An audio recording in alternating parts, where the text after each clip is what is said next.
Olá pessoal, tudo bem? Gente, hoje eu tô aqui, como prometido para vocês, com o Anderson Fernandes, ele é advogado, né? E a gente vai conversar um pouquinho sobre essa profissão e como ser um cristão nessa profissão, né? Eu tenho um sonho de fazer direito, né, um dia, quando eu for mais velha, e aí eu vou aproveitar isso para aprender e também vocês poderem aprender também. Então, você se apresenta pra gente? Olá, Sabrina. Olá, pessoal, tudo bem? Meu nome é Anderson Santos Fernandes da Cruz. Parece de Dom Pedro, né? Bem comprido. E eu sou advogado já há 13 anos, Sabrina.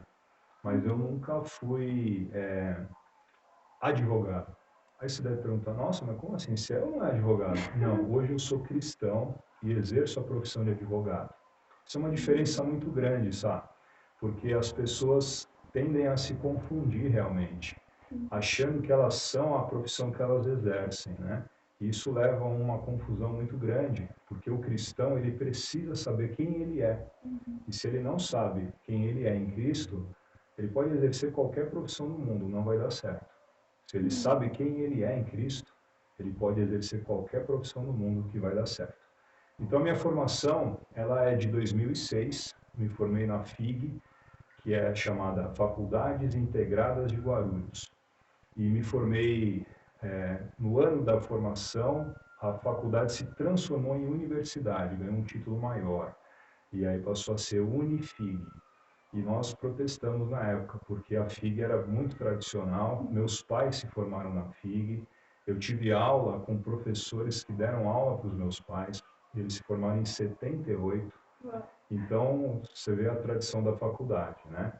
E aí depois disso eu passei a exercer realmente a profissão de advogado a partir de 2009, já em Atibaia. Enquanto eu estava em São Paulo, eu trabalhava registrado em empresa, e não tinha necessidade de ingressar na carreira jurídica propriamente dita.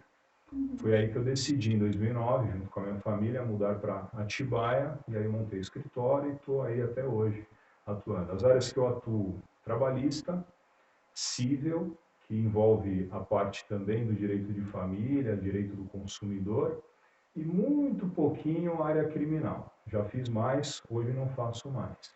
Faço mais essas áreas que eu te falei. Entendi. Muito bom. Então aí vocês já conheceram um pouquinho, né? De quem é ele, né?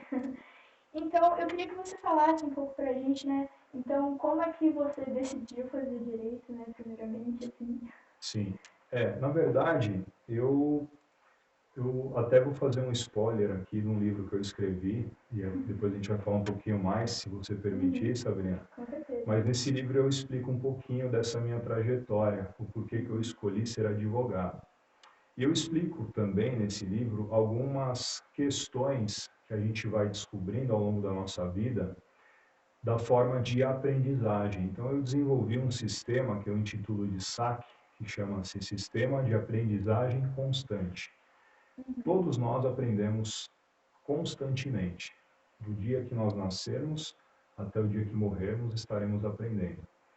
E dentro dessa normativa que eu observei ao longo da minha vida, eu desenvolvi esse sistema de aprendizagem constante e eu distribuí em 3 subtítulos. Então, uma das formas de aprendizagem, e aqui não tem o certo ou errado, são só identificações de como se aprende, é a aprendizagem por necessidade. A necessidade é quando aquele indivíduo ele precisa aprender, senão ele vai morrer, senão ele não subsiste, né? Então, por exemplo, o náufrago, pessoa que se perde lá no mar e cai numa ilha, o cara nunca fez curso de sobrevivência na selva, primeiro socorro, mas ele passa 5 anos lá, sobrevive, é encontrado e aí vão perguntar para ele, ele fala, não sei, eu simplesmente fiz. Esse é o tipo de aprendizagem por necessidade. E aí a gente consegue identificar isso em muitas outras pessoas. E aí depois vem um tipo de aprendizagem que é chamada de aprendizagem por influência, que é quando você observa uma situação, alguém, e você começa a ser influenciado por aquilo para você também querer fazer. Esse é mais ou menos o meu caso, porque meus pais já eram advogados e eu comecei a trabalhar com a minha mãe no escritório dela com 14 anos.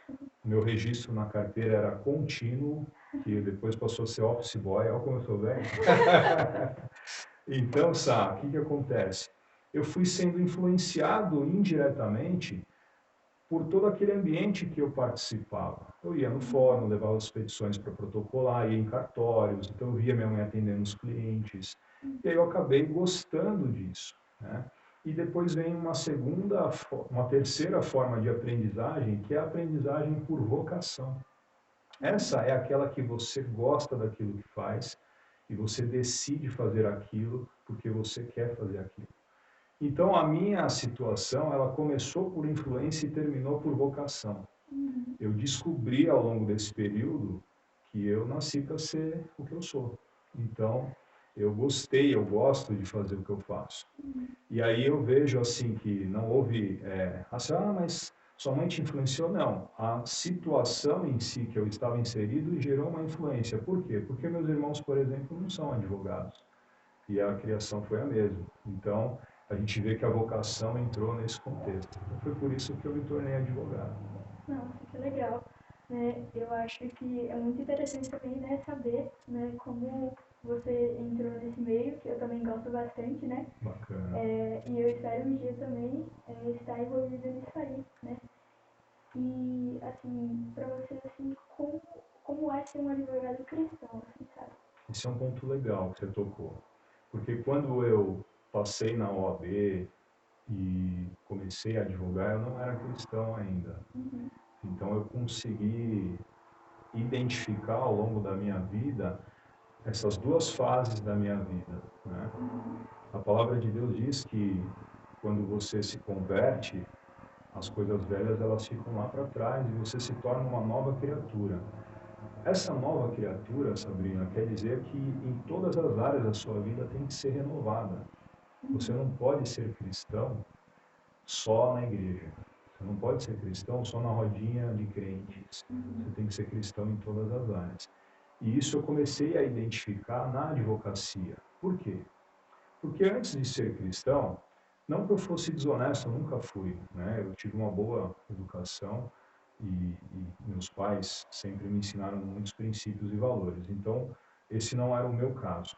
Mas a gente percebe que quando você não é crente, quando você não é cristão, na advocacia surgirão muitas oportunidades daquele famoso jeitinho brasileiro, sabe? Ah, acompanhar um cliente na delegacia, primeira coisa que o cliente fala, se ele não tem dependendo do caso, que eu não estou generalizando, tá? Porque cada caso é um caso, mas vem na mente aquela coisa, será que não tem um acertinho para fazer com o delegado, para livrar a minha cara? Já ouvi isso muitas vezes. E aí você, como advogado cristão, não vai poder brincar com isso, Uhum. porque nós precisamos entender por que eu falei no começo que eu não era advogado. Eu exercia o ofício de advogado, porque é justamente nessas horas que você vai mostrar quem você é. Se você realmente é filho de Deus, se você é um cristão, ou se você está brincando de ser cristão e é advogado. Uhum. Né? Então, o advogado ele tem uma dupla responsabilidade e o cristão uma tripla, porque o advogado ele tem a responsabilidade com o cliente e consigo mesmo, moralmente falando, e o cristão tem a responsabilidade com o cliente, consigo mesmo e com Deus. Então, nós precisamos estar sempre vigilantes. O que eu falo? Ser advogado e cristão, ou ser cristão e advogado, né? Vai depender do seu relacionamento com Deus. Porque alguns podem entender que isso faz parte do sistema do mundo, por esse exemplo que eu dei da delegacia e tal, e que é normal, é natural, mas para aqueles que vivem em Cristo, a gente sabe que não é normal. Então eu não posso fechar os olhos para algumas coisas e fingir que está tudo bem, né? E isso vai importar o quê? Às vezes em prejuízo financeiro, e eu ponho entre aspas, porque aquele livramento que Deus te dá de não pegar aquela causa, não é prejuízo financeiro. O prejuízo financeiro ele vem depois, se você insistir naquilo. Então, esses detalhes que às vezes a gente acha que está perdendo, é quando a gente tem que avaliar se realmente é uma perda. Porque Cristo, ele morreu por nós numa cruz em sacrifício. E ao lado dele haviam ladrões, assassinos pendurados na cruz. Um escolheu zombar de Cristo e o outro escolheu se arrepender. Então, até para o bandido, que a gente às vezes olha na sociedade e não dá valor nenhum, Jesus Cristo dá valor. Então, nós precisamos entender quem nós somos em Cristo. Aí a gente consegue advogar, ser juiz, ser promotor, ser delegado, porque nós não vamos cair no sistema desse mundo, né? E a palavra diz que o sistema desse mundo é do maligno, né? A palavra vem até com uma frasezinha: esse mundo jaz no maligno, né? Jaz vem de jazigo, de morte. Então, o sistema quebrado que nós vivemos, por isso tantas catástrofes e misérias, ele é porque Satanás está operando ainda nesse mundo. E se nós, como cristãos, que temos que ter a consciência do reino de Deus, agirmos de acordo com o sistema do mundo, nós estamos servindo a Satanás e não a Deus. Então, o advogado cristão, ele precisa ter essa consciência.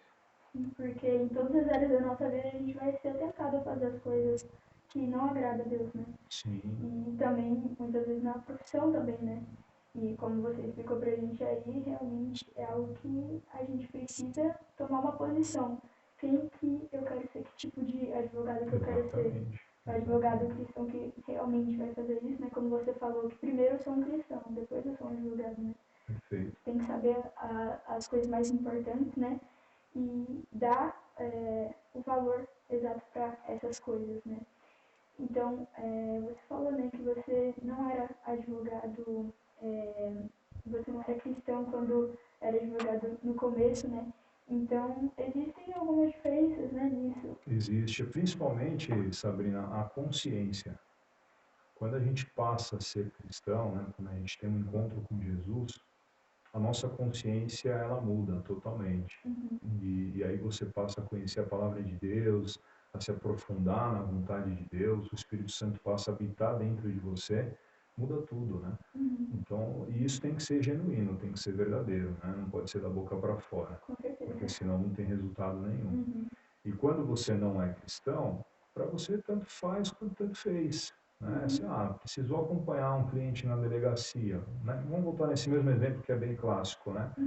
E o cliente falou, olha, o pessoal está oferecendo um dinheiro para me livrar. Você vai lá e fala, tá bom, vamos lá negociar. Você faz parte daquele sistema. Agora, quando você é cristão, se o cliente chegar e falar, olha, sinto muito, isso eu não faço. Se o senhor quiser, eu posso te acompanhar no procedimento, tecnicamente eu vou te defender, porém eu não vou fazer barganha de propina, essas coisas, porque não vai de acordo com os meus princípios. E se o senhor quiser, pode ficar à vontade de procurar outro profissional. É isso que o advogado, a diferença entre o que é cristão e o que não é cristão pode existir. Obviamente, Sabrina, tem muitos advogados que não são cristãos que também não entrariam nesse sistema, por conta da questão moral, dos princípios. Mas é uma diferença gritante porque aquele que realmente é cristão, ele não vai nem cogitar essa possibilidade. Enquanto que você não é cristão, essa possibilidade não vai fazer efeito nenhum para você, tanto faz como tanto fez. Então essa é uma grande diferença e eu chamo a atenção a consciência. A consciência.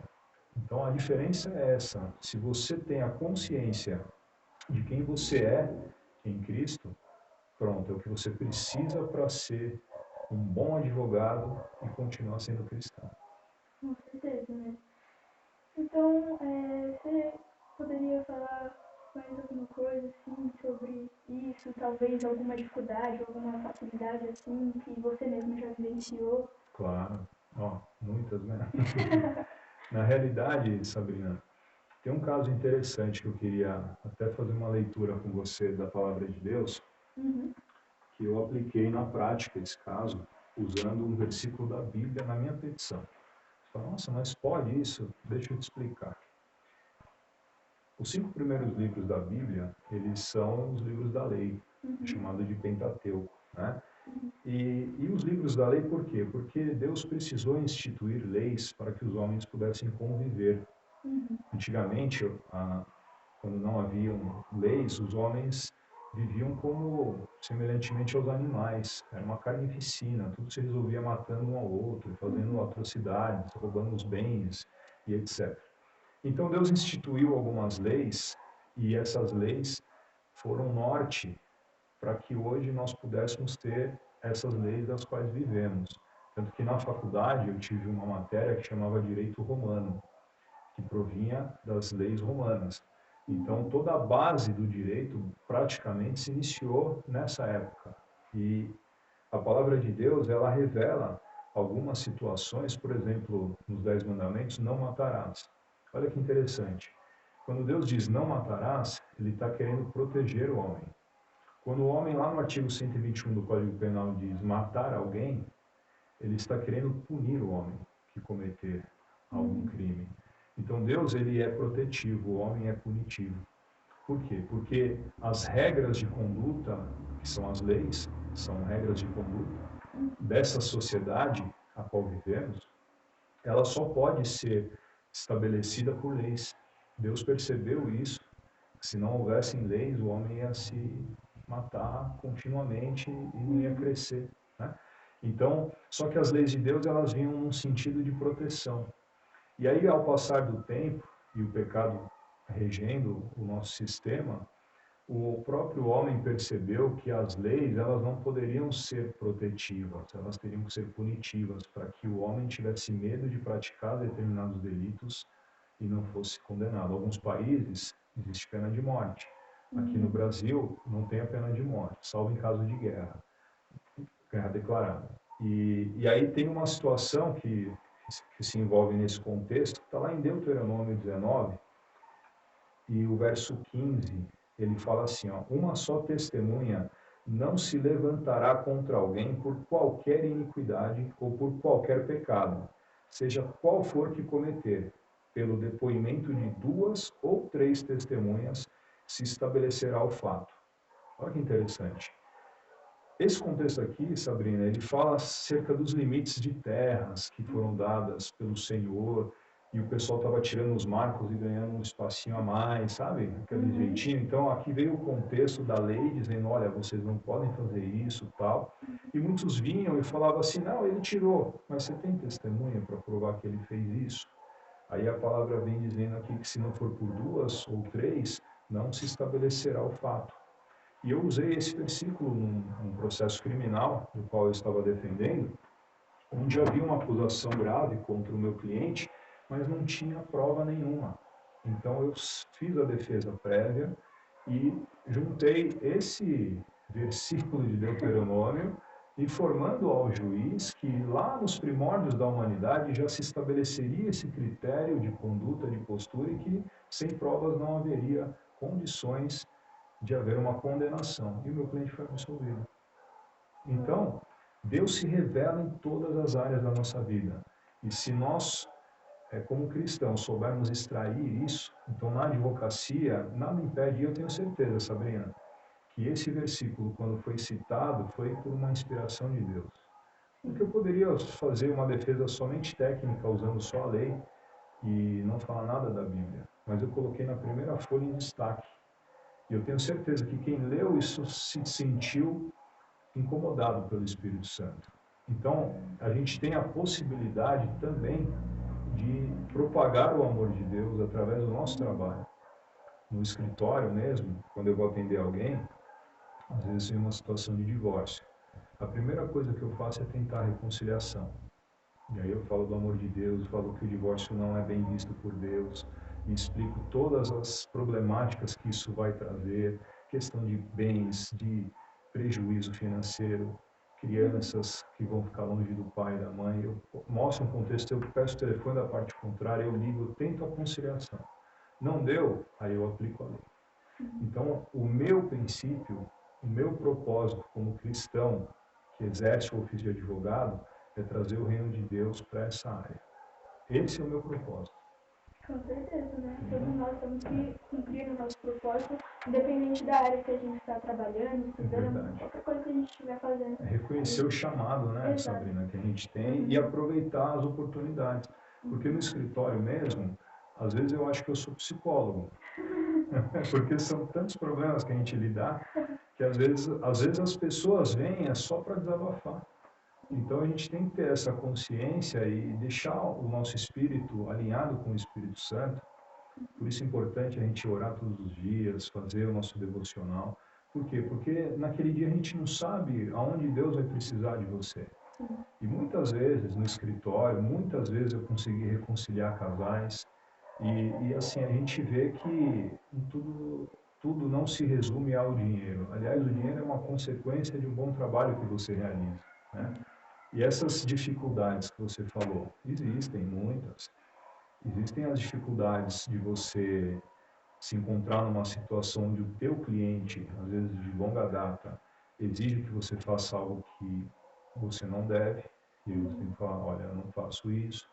Então, a pessoa se sente traída porque você se recusou a fazer um serviço e você conhece ele há mais de 10 anos, ele já te trouxe outras causas, inclusive.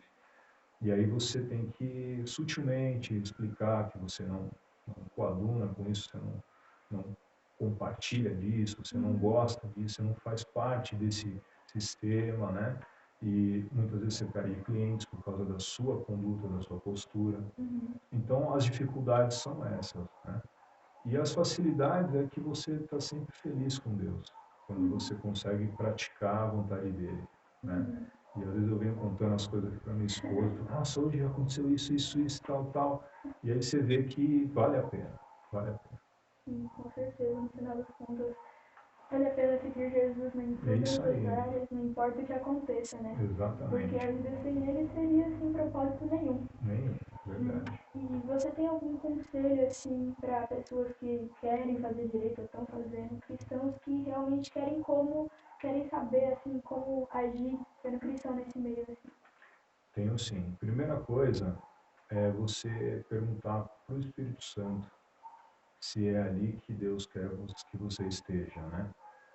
A gente sabe que a vocação é algo, é um presente. A vocação é um presente de Deus. Você poder escolher fazer aquilo que você gosta é um presente, é um privilégio. Muitos não têm esse privilégio. Pessoas às vezes passam a vida inteira fazendo algo que não gosta porque precisam sobreviver, né? Porque não aprenderam talvez a confiar, enfim. Então, o meu conselho é tenha primeiramente a consciência de Cristo. Saiba quem você é em Cristo, porque aí você vai ter certeza que você vai poder exercer a sua profissão com dignidade, com fidelidade a Deus. Uma das coisas que eu sempre quis ser era delegado de polícia. Eu estudei para isso, eu cheguei a fazer concursos. Mas sabe quando fica aquela coceirinha dizendo, olha, tem alguma coisa aí que não está casando? Então eu entendi que Deus não me queria naquele núcleo, naquele sistema. Por quê? Porque infelizmente as carreiras policiais elas têm uma fama nos bastidores de questões de corrupção e etc. Embora não nada comprovado, mas existe esse murmurinho. Então a Bíblia diz para você fugir da aparência do mal. E para mim, essa coceirinha era um alerta do Espírito Santo para justamente eu fugir dessa aparência. Porque talvez, se eu entrasse naquele sistema, eu não fosse capaz de suportar e talvez eu caísse e perdesse minha fé, minha família, minha vida, meus amigos e tudo mais. Então Deus ele sabe onde ele vai te colocar. Então meu conselho é busque o Senhor primeiro. Busque o Senhor em primeiro lugar. Saiba qual é a vontade de Deus para a sua vida. E então você vai e pratica aquilo, e estude, se dedique para ser o melhor advogado do mundo. É isso aí. Então, eu queria muito primeiro te agradecer por esse tempo que a gente teve aqui de conversa, tudo, que eu tenho certeza que, assim como eu, aprendi bastante com esse tempo conversando com o senhor. Tenho certeza que as pessoas que estão assistindo esse vídeo também. Então, muito obrigado mesmo por a sua presença aqui, muito obrigado por participar desse vídeo. Então, eu só tenho muito a agradecer, viu? Eu que agradeço. E só mais um detalhezinho que eu esqueci. Eu citei e não mostrei. Esse aqui é o livro que eu escrevi. Aí. Chama-se Faça. E aqui, ó, ative sua motivação. Por quê? Porque eu entendo que em algum momento da sua vida você já foi motivado a fazer alguma coisa. E talvez por circunstâncias do mundo, por mentiras que contaram para você no passado, ou até hoje ainda contam mentiras, você paralisou os sonhos, os desejos, as vontades, né? Então o faça, ele vem para ativar aquela motivação que você já tem. E esse livro aqui, se Deus permitir, mês que vem, mais tardar em julho, nós estaremos fazendo o lançamento dele. Aí eu vou te convidar, você vai É isso aí. passar aí para o pessoal do canal também, seguir, poder adquirir o livro. Eu quero ver se eu consigo um preço bacana para vender barato, porque a ideia é divulgar e não ficar rico com o livro. Tá bom? Com certeza. Quando sair eu quero uma cópia autografada, viu? Com certeza será dada, pode ter certeza. É isso aí. Muito obrigada novamente. Valeu, Sá. Obrigado pela entrevista. Nada.